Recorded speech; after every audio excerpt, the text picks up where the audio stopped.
തമ്പിസാറ് വേണ്ടെന്ന് പലവട്ടം പറഞ്ഞ കഴിച്ചില്ല. ഈ സദ്യക്ക് ഞാൻ പായസം വിളമ്പൂലെന്ന് പറഞ്ഞപ്പോഴാ പാവം അദ്ദേഹം കഴിച്ചത്. ഇയാൾക്ക് ഇത് എന്തിന്റെ സൂക്കേടാ? ഒരു കല്യാണം നടക്കുന്നു, പെണ്ണിന്റെ അച്ഛനെ കള്ളു കുടിപ്പിച്ച് കിടത്താൻ നീടെ കോൺട്രാക്ട് പറഞ്ഞിട്ടുണ്ടോ? പെണ്ണിന്റെ അച്ഛനാ?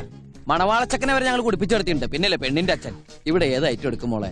ഒരു കുഞ്ഞിന്റെ ജനനം, അതിന്റെ 28, ബർത്ത്ഡേ പാർട്ടി, വിവാഹ നിശ്ചയം, വിവാഹം, വിവാഹ വാർഷികം, വെള്ളമടി പാർട്ടി, വെള്ളമടിച്ച് കണ്ണോയ അതിന്റെ പാർട്ടി, 16 അടിയന്തരം, ശ്രാദ്ധം. അങ്ങനെ ഒരു മനുഷ്യായുസിന്റെ മുഴുവൻ കോൺട്രാക്ട് ഏറ്റെടുക്കും ഈ കല്യാൺ രാമൻ. ഓഹോ, അങ്ങനെയാണെങ്കിൽ അക്കൂടത്തെ ചെക്കനെ പെണ്ണിനെ കൂടെ ഏർപ്പാടാക്കി കൊടുക്കാറുന്നില്ലേ? ഏർപ്പാടാക്കി തരാലോ. തനിക്ക് ചെക്കൻ വേണോ? ഞാൻ റെഡി. അത് ശരിയാ, പുകവലിയില്ല, മുറുക്കില്ല, വെള്ളാടിയില്ല. അതൊക്കെ എന്തിനാ ഇവിടെ പറയുന്നേ? കിടക്കട്ടെ സാർ പോയി കിടന്നോളൂ. ഞാനൊന്ന് പറയട്ടെ. എന്നാ സാർ പറയും. മോളെ, ഇവൻ നല്ല ചെറുക്കനാ. ഇവന്റെ കൂടെ പോയ പട്ടിണി മാറിക്കിടും. നീങ്ങന്ന് മോളെ, ഇവൻ നല്ല ചെറുക്കനാ. ഇവന്റെ കൂടെ പോയ പട്ടിണിയില്ല, നിനക്കെന്ന് സദ്യ കൊണ്ട് കഴിയുകയും ചെയ്യും.